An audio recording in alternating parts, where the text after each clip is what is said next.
Welcome. Before you begin, understand this. Some stories are not meant to be remembered. This one insists. Read carefully, because the house in this story does not exist anymore, yet it knows your name. The letter arrived without a stamp. My name was typed, not written. Perfectly centered. It thanked me for agreeing to watch the house for one night. I never agreed. The address felt familiar in a way that made my chest tighten, like remembering a dream I never had. At the bottom, a single line warned me, do not acknowledge the noises. Hollow Lane didn't appear on any map. The road narrowed as I drove, trees leaning inward like they were listening. The house stood alone, lights off, windows dark. It looked unfinished, as if someone stopped building it halfway through, remembering what it was for. When I parked, my phone lost signal instantly. The front door was unlocked. That bothered me more than if it weren't. Inside, the air smelled old but clean, like dust that had been recently disturbed. A note lay on a small table. Midnight matters. Mirrors lie. Ignore the stairs. There were no stairs in sight. At 11:17 p.m., I heard footsteps above me. Slow, careful. I remembered the warning and stayed seated. The sound stopped directly overhead. Then something dragged across the ceiling, back and forth, like it was measuring the room. I whispered,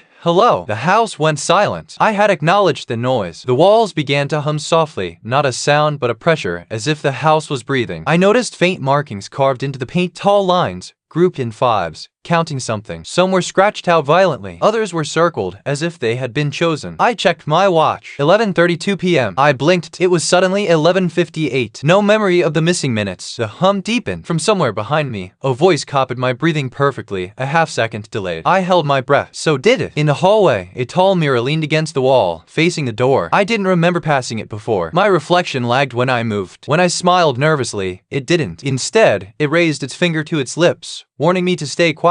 A knock came from inside the mirror. 3 soft taps. My reflection mouthed my name slowly, lovingly, like it had practiced. Behind the glass, the room reflected wasn't mine. The walls were covered in writing, names, thousands of them, layered over each other until they became black. The stairs were there now. They hadn't been before. Narrow, wooden, descending into darkness. From below came a child's voice humming a tune I knew but couldn't place. Each step downward made the house feel heavier, like it was settling around me. At the bottom was a single chair facing a wall. On the wall, a camera, old and blinking red. A sign read, sit. What? Remember. The humming stopped when I sat. The screen turned on. The camera showed the living room upstairs. I was on the couch, exactly where I'd first sat, reading the letter. On screen, I stood up and walked toward the hallway mirror. I screamed for myself to stop. The version of me on the screen smiled. A voice finally spoke from the walls, calm and tired. It explained the house didn't kill people. It kept them. Every name on the walls belonged to someone who stayed past midnight. The house learned them, practiced them, until it could replace them perfectly. The clock struck 12. Upstairs, on the screen, I watched myself turn toward the camera and speak. Thank you for watching the house tonight, it said. My voice. My face. Then the screen went black. When I climbed back up, the front door was open. Morning light spilled in. Relief crashed over me. On the table lay my phone,